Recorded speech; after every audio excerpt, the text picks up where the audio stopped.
Hello दोस्तों बहुत बहुत स्वागत है आपका हमारे चैनल में। दोस्तों हम लोग इसमें जियोग्राफी लेके चल रहे हैं दोस्तों, और जियोग्राफी में हम लोग पार्ट क्या लेसन 1 अभी चल रहा है दोस्तों, सौर मंडल में पृथ्वी। ठीक है दोस्तों, सौर मंडल में पृथ्वी चला दोस्तों। इसमें से कुछ टॉपिक हमने आपको पढ़ा भी दिया था दोस्तों, वो पता नहीं क्या हो गया था कि मतलब 24 मिनट से ज़्यादा वीडियो नहीं बन पा, 24-25 मिनट तक वीडियो जाता था। इसके बाद रिकॉर्डिंग बंद हो जाती थी, इधर मैं पढ़ाता रह जाता था। वो तो अच्छा हुआ मेरा ध्यान पड़ गया, तब रिकॉर्डिंग बंद हो गई थी। इसके लिए दोस्तों मुझे रोकना पड़ा बीच में ही वीडियो। दोस्तों आगे हम लेकर के आज टॉपिक अपना स्टार्ट करते हैं। अब देखते हैं दोस्तों, अब हम लोग कहाँ तक पढ़े थे। देखिए दोस्तों, हम लोग यहाँ तक लगभग पढ़ चुके थे, हमको आज यहाँ से स्टार्ट करना है। दोस्तों यहाँ पर कह रहा है कि देखिए दोस्तों, सॉरी दोस्तों, एक बात और कहना चाहता हूँ दोस्तों, मैं सभी विषय लेकर के आना चाहता हूँ दोस्तों। आप लोग वीडियो ज़्यादा से ज़्यादा दोस्तों, सभी लोग वीडियो मिल करके शेयर करिए दोस्तों। शेयर करने की अभी बहुत ज़रूरत है, क्योंकि नया चैनल है दोस्तों। आप लोग वीडियो जितना ज़्यादा से ज़्यादा शेयर कर पाओ शेयर करो दोस्तों, अभी नहीं तो बहुत प्रॉब्लम हो जाएगी दोस्तों। सभी कंटेंट मैं आपको देने वाला हूँ दोस्तों। यहाँ पर एक क्या बोला है, कह रहा है कि आसमान में देखने वाला चंद्रमा एक उपग्रह है। यह हमारी पृथ्वी का सहचर है तथा इसके चारों ओर चक्कर लगाता है। हमारी पृथ्वी के समान 7 अन्य ग्रह हैं जो सूर्य से प्रकाश एवं ऊष्मा प्राप्त करते हैं। उनमें से कुछ के आसपास चंद्रमा भी है। सॉरी देखो दोस्तों, यहाँ पर चंद्रमा क्या होता है, आप लोग ये समझते हो कि ये हमारी क्या है, पृथ्वी है। इसके चारों ओर अर्थ है, ठीक है। ये हमारी क्या है दोस्तों, पृथ्वी है। अब इसके चारों ओर जो चक्कर लगाने वाला एक पॉइंट होगा, इसे हम लोग क्या कहते हैं, चंद्रमा कहते हैं। हाँ दोस्तों, बहुत सही, आप लोग सही एकदम 100% आप लोग सही सोचते हो। लेकिन अच्छा दोस्तों, आप लोग क्या ये बताओ, क्या आप टोटल सौर मंडल में एक ही चंद्रमा है क्या? नहीं। अगर दोस्तों आप ऐसा सोचते हो तो दोस्तों आप गलत हो। ऐसा बिल्कुल भी नहीं है। जो हमारे उपग्रह होते हैं, क्या होते हैं दोस्तों, उपग्रह होते हैं। उपग्रह को दोस्तों हम लोग क्या बोलते हैं, चंद्रमा बोलते हैं।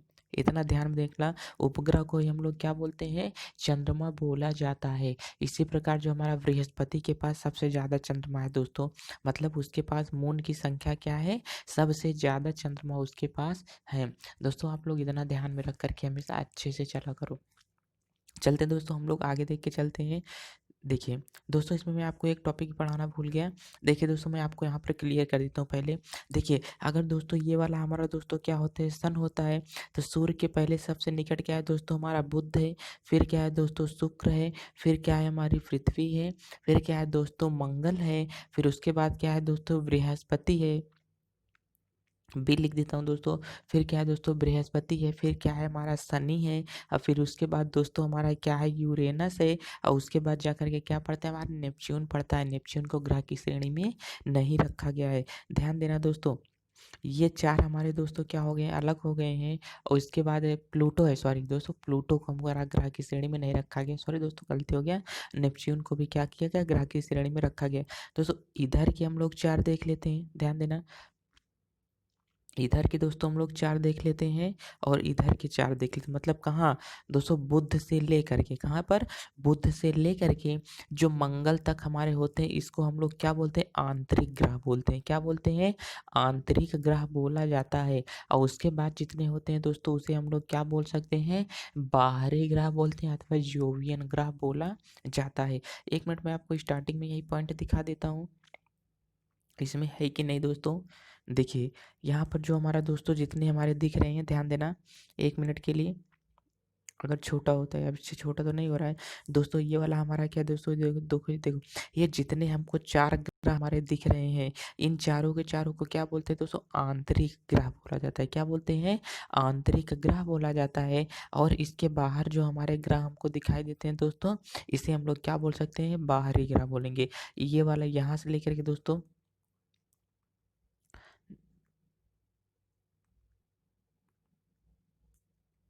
देखिए यहाँ से लेकर के दोस्तों, हाँ, ये जो इतने हमारे चारों हैं, मतलब क्या है, हमारा बृहस्पति है, और दोस्तों यहाँ पर क्या है, शनि है, यूरेनस है, और क्या है, नेपच्यून है। ये सभी के सभी ग्रह दोस्तों कैसे ग्रह कहे जाते हैं, ये सब बाहरी ग्रह कहे जाते हैं। कैसे कहा जाते हैं दोस्तों, ये बाहरी ग्रह कहे जाते हैं। इतना ध्यान में रखना। तो क्वेश्चन पूछ सकते हैं, आंतरिक ग्रह कौन कौन सा होता है, विकल्प भी आपको दे सकता है कि ये बताओ कि हमारा क्या दे दिया दोस्तों, जैसे पृथ्वी दे दिया, बृहस्पति दे दिया, शनि दे दिया, और क्या दे दिया, नेपच्यून दे दिया, यूरेनस दे दिया। इनमें से कोई सा भी एक पुस्तक बताओ कि ये आंतरिक ग्रह कौन सा होता है। तो आंतरिक ग्रह को दोस्तों हमारा कौन सा होता है, इसमें ऑप्शन में पृथ्वी होगा। ठीक है, इसे ये आंतरिक ग्रह कहा क्यों जाता है? क्योंकि ध्यान से देखो दोस्तों, ये हमारा क्या है, क्षुद्र ग्रह की पट्टी है। क्या है? ये हमारा क्षुद्र ग्रह की दोस्तों क्या है, पट्टी है। अब इसके अंदर जितने ग्रह हमारे होंगे इसे क्या बोलते हैं, आंतरिक ग्रह बोलते हैं। इसके बाहर जो ग्रह हमारे होंगे इसे क्या बोलते हैं, बाहरी ग्रह बोल सकते हैं, बोलते हैं। ठीक है, अब आगे देखते हैं दोस्तों, हमारा क्या है, सौरमंडल। दोस्तों यहाँ पर टॉपिक क्या दिया है, सौरमंडल दिया गया है। कह रहे हैं कि सूर्य, 8 ग्रह, उपग्रह तथा उच्च कुछ अन्य खगोलीय पिंड जैसे क्षुद्र ग्रह एवं उल्का पिंड मिलकर सौरमंडल का निर्माण करते हैं। उसे हम सौर परिवार का नाम देते हैं। उसे हम सौर परिवार का नाम देते हैं, जिसका मुखिया क्या होता है, सूर्य होता है। मतलब सौर मंडल का मुखिया कौन है दोस्तों, सूर्य है। कह रहा है कि सूर्य, कह रहा है कि सूर्य सौर मंडल के केंद्र में स्थित है। यह बहुत बड़ा है एवं अत्यधिक गर्म गैसों से बना है। इसका खिंचाव बल इससे सौरमंडल को बांधे रखता है। सूर्य सौरमंडल के लिए प्रकाश एवं ऊष्मा का एकमात्र स्रोत है। दोस्तों एक क्वेश्चन यहीं पे आपसे पूछता हूँ, दोस्तों जो सूर्य में हमारी क्या निकल रही है, एनर्जी निकल रही है, ये एनर्जी किस क्रिया के कारण निकल रही है? तो दोस्तों जो सूर्य में क्या निकल रही है, आज तक ऊर्जा हमारी निकल रही है, या किस क्रिया के कारण निकल रही है? नाभिकीय संलयन होगा दोस्तों। क्या होता है, नाभिकीय संलयन होता है, कि नाभिकीय विखंडन की क्रिया के कारण सूर्य में आज तक ऊर्जा निकल रही है। इसको आप लोग को बताना होगा कि दोस्तों विखंडन के क्रिया के कारण निकल रही है कि संलयन की क्रिया के कारण निकल रही है। इसको मैं भी लास्ट में बताता हूँ आप लोगों को। देखिए, अब दोस्तों यहाँ पर क्या करें, ग्राफ अब कह रहा है कि हमारे, देखिए हेडिंग देखिए, यहाँ कह रहा है कि हमारे सौरमंडल में 8 ग्रह हैं। सूर्य से दूरी के अनुसार ये हैं बुध, शुक्र, पृथ्वी, मंगल, बृहस्पति, शनि, यूरेनस तथा नेपच्यून। दोस्तों यहाँ पर इनको याद करने का तरीका भी है। तरीका क्या है, हम है नीले, पति है पीले, शुक्रवान चमकीली, लाल है मंगल, शनि है काला, छाई है उन पर हरियाली। मतलब पृथ्वी क्या बोलती है, हम है नीले, मतलब जो हमारी पृथ्वी है ये कैसी है, नीली है, हम है नीले। पति है पीले, पति का मतलब दोस्तों बृहस्पति, अब पति कैसा है, पीला है। शुक्रवान चमकीली, मतलब शुक्र कैसा है, चमकीला है। शुक्र कैसा है, चमकीला है, जिसे आप लोग जानते हो कि सुकवा के नाम से जानते हैं, जिसकी शादी होती है लड़कियों वगैरह की।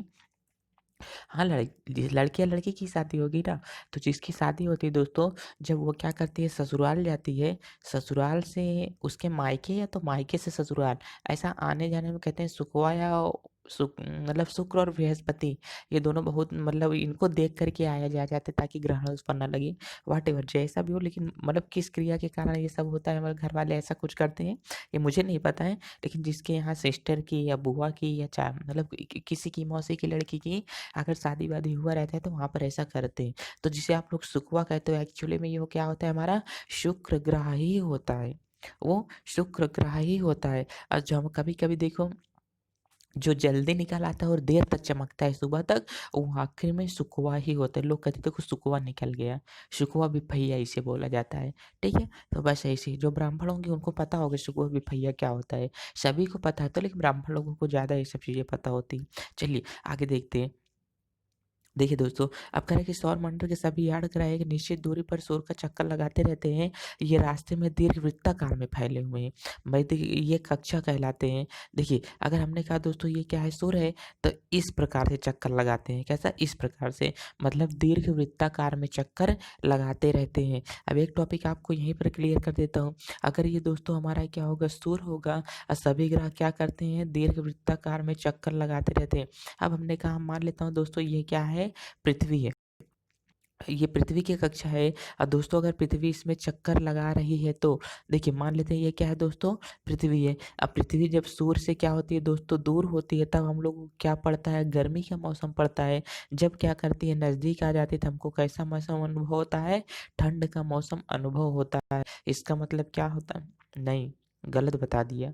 जब क्या होता है, दूर रहती है तो हमको दोस्तों क्या लगती है, ठंडी लगता है। और जब ठंडी का मौसम पड़ता है, जब ये क्या होता है, नज़दीक आ जाता है, तो हमको कैसा मौसम लगता है, गर्मी का मौसम महसूस होता है। सॉरी दोस्तों, टॉपिक गलत, मतलब मुँह से निकल गया, दिमाग इधर-उधर था थोड़ा।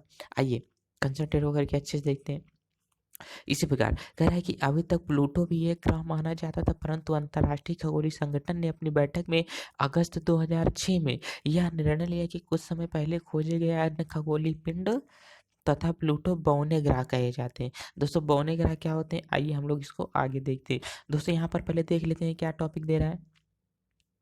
शब्द की उत्पत्ति, किस शब्द की उत्पत्ति? करें ऐसे बहुत से शब्द जिनका उपयोग हम एक भाषा में करते हैं, अक्सर वे दूसरी भाषा के लिए शब्द हो सकते हैं।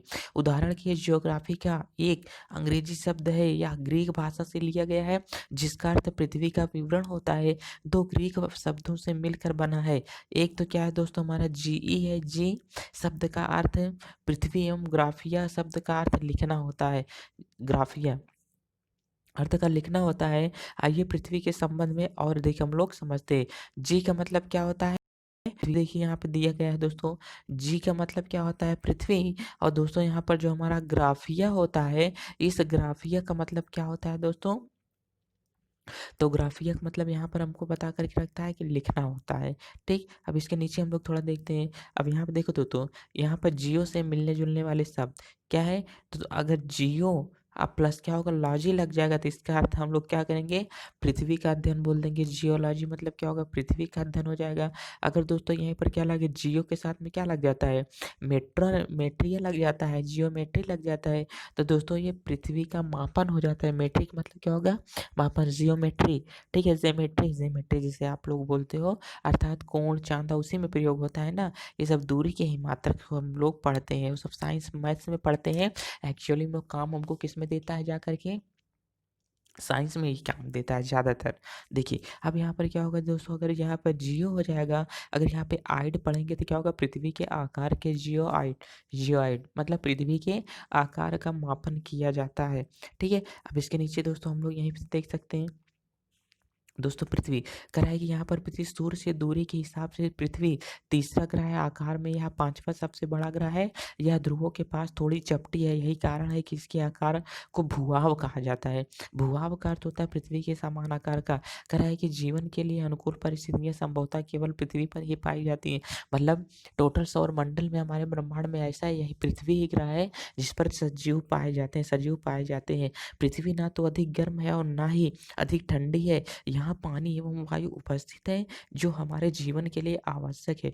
वायु में जीवन के लिए आवश्यक गैसें ऑक्सीजन मौजूद है। इन्हीं कारण से पृथ्वी सौर मंडल का एक अद्भुत ग्रह माना जाता है। एक अद्भुत मतलब सौर मंडल में केवल पृथ्वी ही एक ऐसा ग्रह है जिस पर वायु और जल क्या है? उपस्थित है। मतलब अतः इस पर मानव जीवन क्या है? बच सकते हैं। इस पर जीव क्या होते हैं? रह सकते हैं। दोस्तों यहाँ पर कह रहा है कि क्या आप जानते हैं, क्या जानते हैं पहले बताओ तो? हाँ, कह रहा है कि प्रकाश की गति लगभग 3 लाख किलोमीटर प्रति सेकंड है। हाँ, 3 लाख किलोमीटर प्रति सेकंड है। इस गति के बावजूद अर्थ सूर्य मतलब बावजूद सूर्य का प्रकाश पृथ्वी तक पहुंचने में लगभग 8 मिनट का समय लेता है। 8 मिनट का समय लेता है। तो 8 मिनट कुछ सेकंड भी है, 30 या 40 सेकंड ऐसा है। इसके नीचे देखते हैं दोस्तों, कह रहा है कि अंतरिक्ष से देखने पर, दोस्तों कह रहा है कि अंतरिक्ष से देखने पर पृथ्वी नीले रंग के दिखाई देते हैं क्योंकि इसके 2/3 सतह पर पानी से ढहै, मतलब 2/3 सतह पानी से ढकी है, इसलिए इसे नीला ग्रह भी कहा जाता है। अब दोस्तों यहाँ पर चंद्रमा हम लोग पढ़ लेते हैं। देखिए अब चंद्रमा हम लोग पढ़ते हैं। चंद्रमा करें कि हमारा पृथ्वी के पास केवल एक उपग्रह है जिसका नाम है क्या? चंद्रमा। इसका व्यास पृथ्वी के व्यास का केवल 1/4 ही है। 1/4 है। यह इतना बड़ा इसलिए प्रतीत होता है क्योंकि यह हमारे ग्रह से अन्य खगोलीय पिंड की अपेक्षा अत्यधिक नजदीक है, इसलिए यह हमें क्या होता है? अधिक बड़ा दिखाई देता है। जैसे मान लेते हैं अभी एक एग्जाम्पल दिया गया था कि अगर हवाई जहाज क्या होता है? नजदीक होता है, बड़ा दिखाई देता है, किंतु जब वही हवाई जहाज दूर चला जाता है तो क्या होता है? बहुत छोटा दिखाई देता है। ठीक है, कह रहे पिंडों की अपेक्षा नजदीक है। कह रहा है कि यह हमसे लगभग 3,84,000 किलोमीटर दूर है। अब आप पृथ्वी से सूर्य एवं चंद्रमा की दूरियों की का तुलना कर सकते हैं। सूर्य एवं चंद्रमा की दूरियों का तुलना कर सकते हैं। दोस्तों यहाँ पे देखते हैं, कह रहा है कि दोस्तों यहाँ पर इसको हम लोग पढ़ के चलते हैं, ये वाला पॉइंट दोस्तों देखो।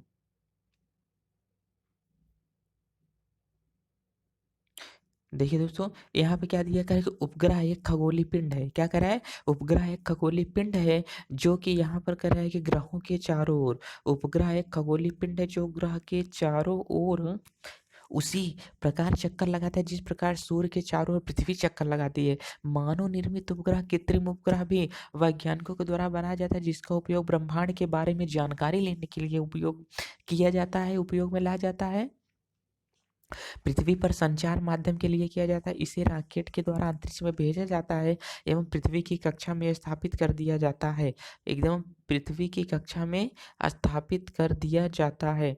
अब देखो करके अंतरिक्ष में उपस्थित कुछ भारतीय उपग्रह जैसे इनसेट है, आईआरएस और एड्यूसैट है इत्यादि हमारे क्या है उपग्रह वहाँ पे भेजे गए हैं। दोस्तों ये तो आप लोग जानते हो, इसको आप लोग पढ़ चुके हो। करेक्ट, जब रॉकेट का प्रक्षेपण किया जाता है तो ऐसे होता है, जब रॉकेट का पृथ्वी पर गिरना होता है तो ऐसे होता है, और जब कक्षा में प्रवेश करता है ऐसे क्या होता है वो खुल जाता है। ठीक है, अब इसको आगे देखते हैं दोस्तों।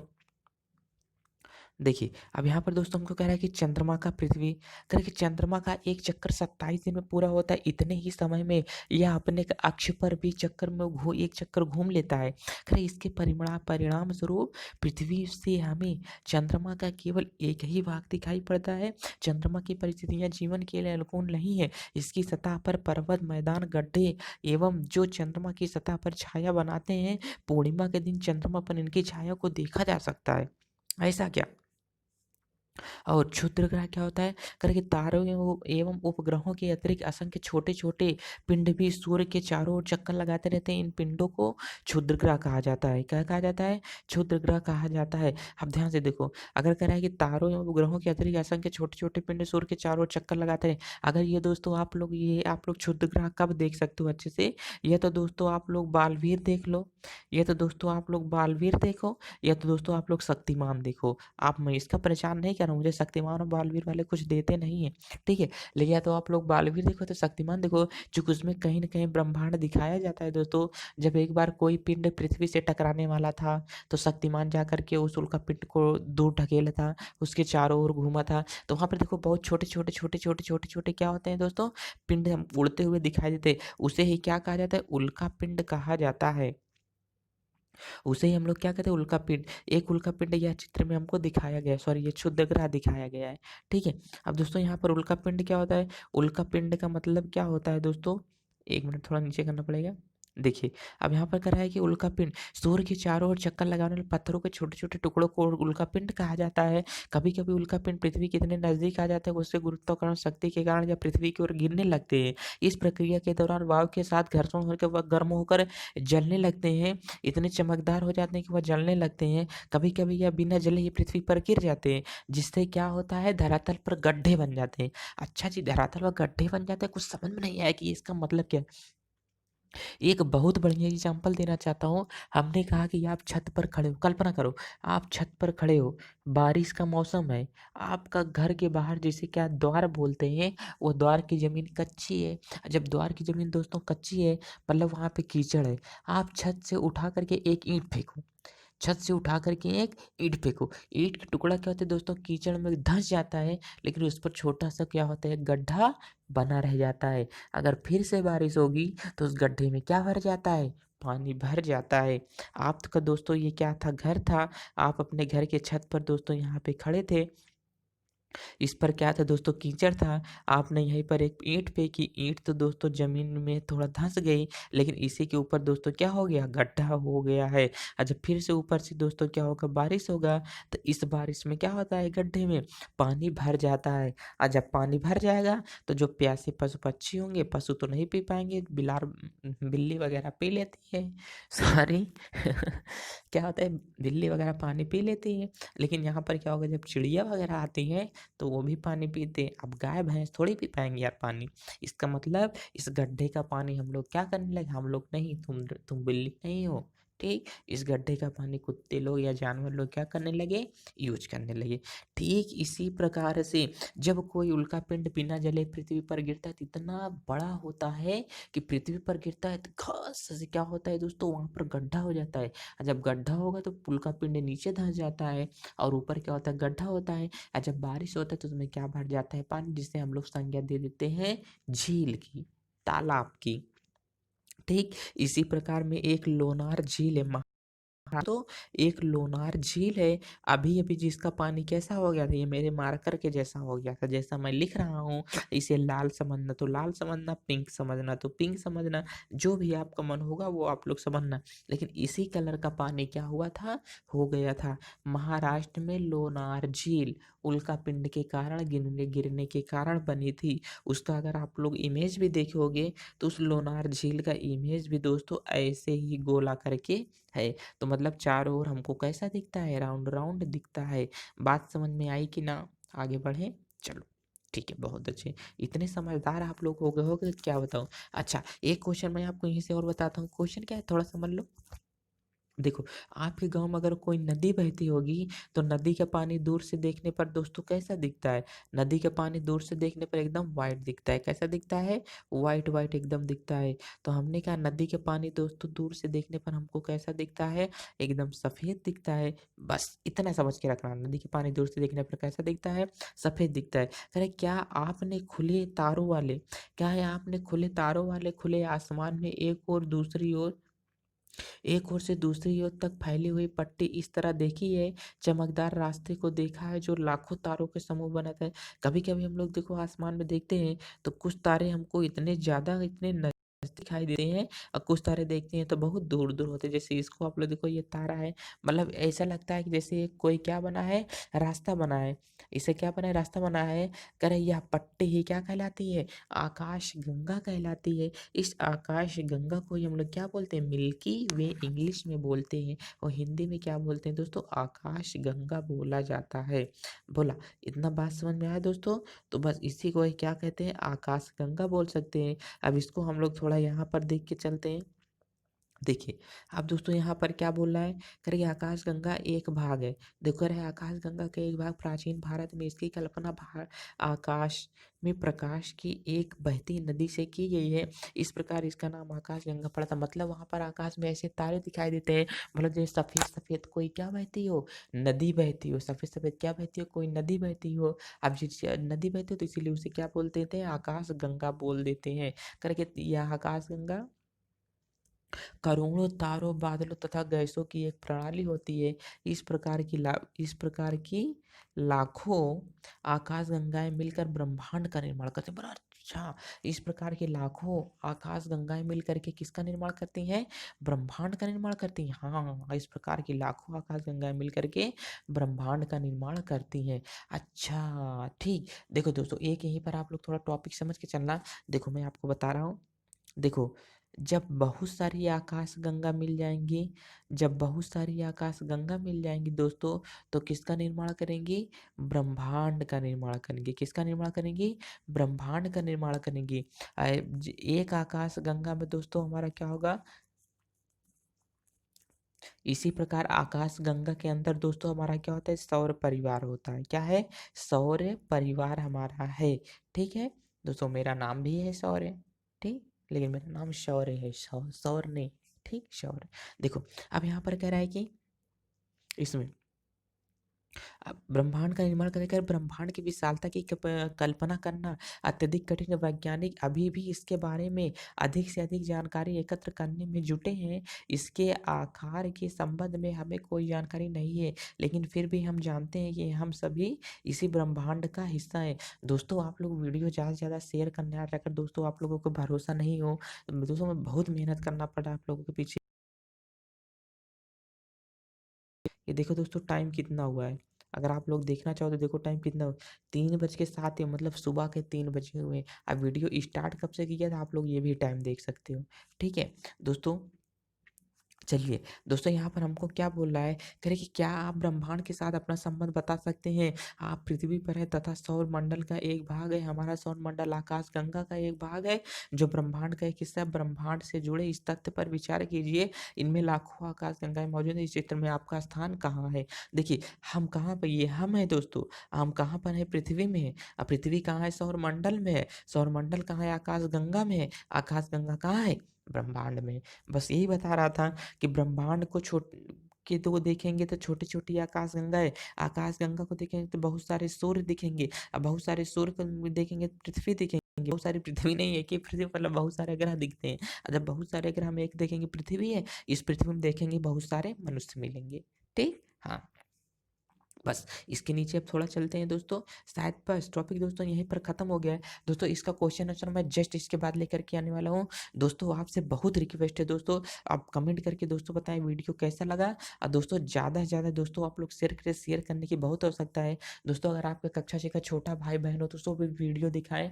दोस्तों आप लोग ज़्यादा से ज़्यादा मन लगा करके पढ़ें। दोस्तों हम भी बहुत मेहनत करके चल रहे हैं, आप लोग भी दोस्तों मेहनत करो। दोस्तों मैं सभी आप विषय आप लोगों के लिए लाने वाला हूँ, जितने विषय हैं दोस्तों सब का सब मैं लेकर के आने वाला हूँ। दोस्तों इसके बाद मैं मैथ्स डालूंगा, फिर इंग्लिश डालूंगा, और इसके बाद दोस्तों मैं आपको मैपिंग लेकर के आने वाला हूँ। सबसे अच्छी बात दोस्तों मैप लेके आने वाला हूँ। और जितने राज्य हैं हमारे, जितने राज्य में नेशनल पार्क दोस्तों दुधवा, जितने नेशनल पार्क हमारे हैं, सबको अलग अलग स्टेट वाइज पढ़ाऊंगा, एक एक स्टेट में पढ़ाऊंगा। ये मेरा प्रॉमिस है आप लोगों से, मैं वादा करता हूँ।